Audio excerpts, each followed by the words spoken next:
So I'm sure you already know by now that the war is still heating up and Donald Trump is threatening that this is going to last for about 4 to 5 weeks. Well, it's something really interesting that's going on with the markets, especially for the oil stocks. But in this video, I'm going to be going straight to looking at Bitcoin specifically to see what is going on with Bitcoin. I believe that because the market is rising right now, a lot of people think that maybe it's time to start getting bullish on crypto and maybe start buying the dip and all that stuff. Well, don't get confused because the market is not really bullish. I would suggest not to get too over ahead of yourself because a recession is still coming and I think most people are not really paying attention. But besides my opinion though, besides what I think, let us go into the chart and let us see what the charts are really talking about. Alright, so over here on my screen is Bitcoin on the monthly time frame. Now, why I'm starting this conversation on the monthly time frame is because of the simple fact that the bigger the time frame, the more important the analysis is. And right now, what we have for Bitcoin is that on the monthly time frame, we are still kind of bearish and we have a lot of bearish momentum to the downside. Let's not forget the simple fact of where we are in the cycle. Right now, we are somewhat around this area in the cycle, meaning that we could be close to a kind of bottom, but it's too early to. Right now, the momentum to the downside is not so much, meaning that we may not really see Bitcoin dip so low, in my opinion. But that's not to say that it's gonna go up from here. What I'm just trying to say is that this may just be the ultimate level to watch out for, which is around $50,000 around here, 50 to 52k. Basically, those will be the lowest point that you ever see Bitcoin get to, and I'm going to get down to that in a smaller time frame analysis. But on this monthly time frame, very clearly there's still a lot of momentum to the downside. On the weekly time frame, we can see over here that Bitcoin is kind of consolidating, meaning trading sideways. And why I'm of that opinion is simply because of what just happened. I talked about a range bound situation for Bitcoin and for the fact that we were starting to get momentum around this oscillator side, and it still looks like it's going to last for a bit. If we compare it to where we probably could be in this cycle, in the cycle phase, we are probably around somewhere in this region where we are going to have somewhat of a rising wedge situation, which will still lead to further downside movements. So if you're buying Bitcoin right now or if you're trading, you ought to be very careful because this move may not last too long. The ultimate question really is whether we are even around here or here, because these are two different phases. These are two different phases in the cycle, and it can be either of them, but I'm more of the opinion that we are more here. And if in fact we are here, then it's quite an interesting period in the market, because this means that this cycle is kind of moving faster and we may just bottom out before Q4 actually.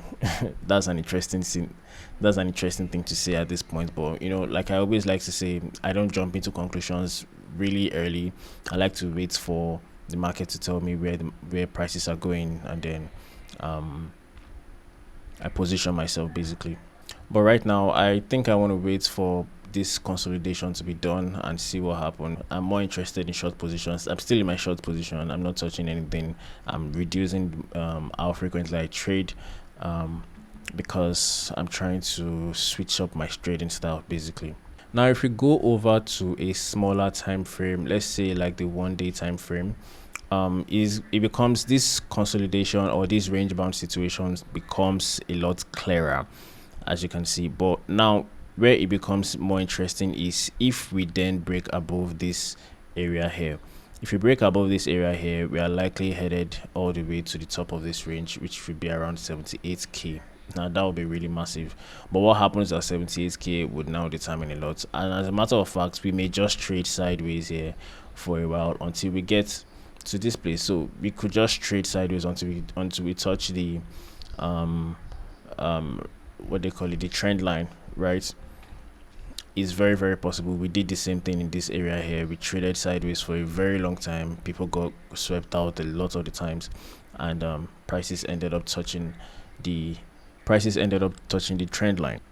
So for now, we are just going to be looking at what happens. If you're in a long position, then you should probably be considering taking profits around 70k, because that's the earliest resistance point. So 70k would not be a bad take profit point.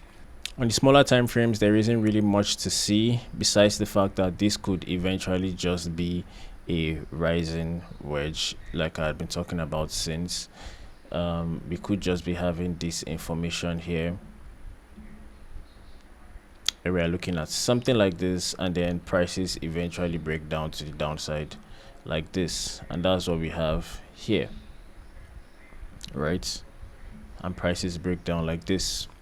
So my stance remains the same. I'm not really bullish on Bitcoin. So let's go to something like some of the oil stocks that I had been talking about for a while. So Oando here, as you can see, it had a major bounce yesterday. It had a very, very major bounce yesterday. It was a very solid move. Look at this. Huge spike to the upside right after saying that I was buying at this point here in my last video. And prices have been up by about 17% basically so far, and that's really interesting. But yeah, I'm suspecting that this is probably going to continue in the upwards direction for a bit.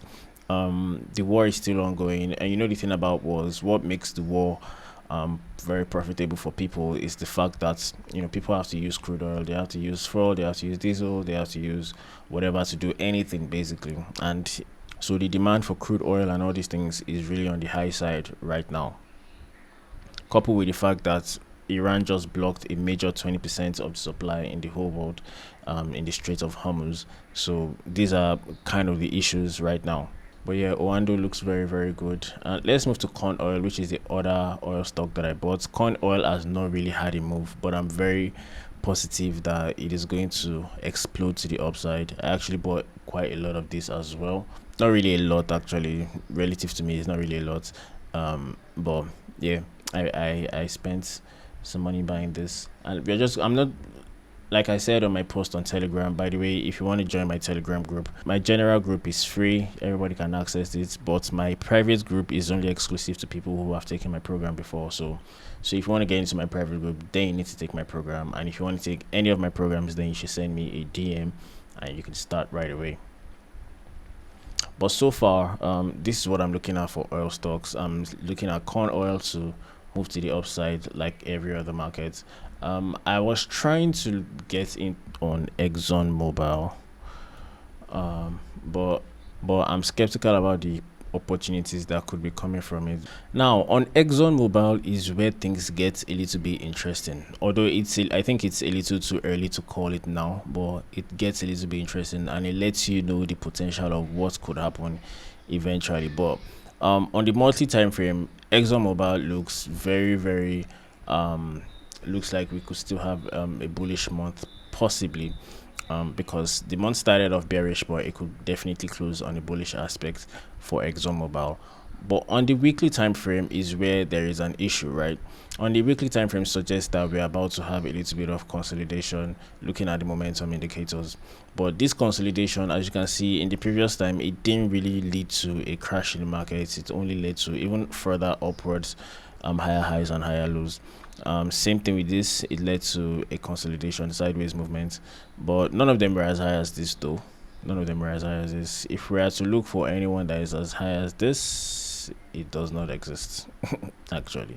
Now on the daily time frame is another complication as well. Look at the daily time frame. We do have possible consolidation about to happen right now for Exxon Mobile. So people who are getting on Exxon Mobile right now, you need to be a little bit more cautious. But in the long term though, I'm talking about maybe 2 months, 3 months ahead, yeah, we could have prices definitely keep going upwards. So trading in may not be a good idea, but investing may actually be a good one.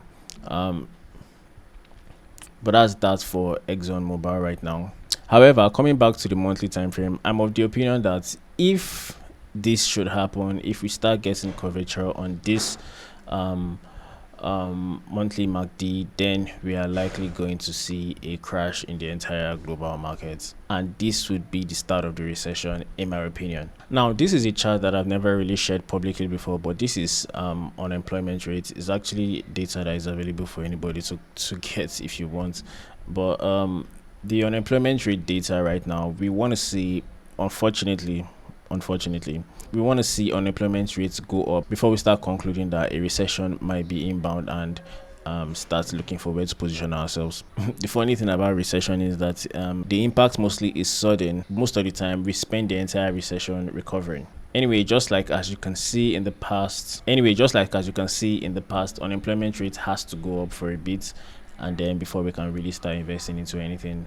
That is the unfortunate situation of the market, and if you want to participate in this market, just know that you have to have these things at the back of your mind. That's all I have for today, guys. I hope you've enjoyed this video. Make sure you smash the like button, subscribe, and do all that nice stuff.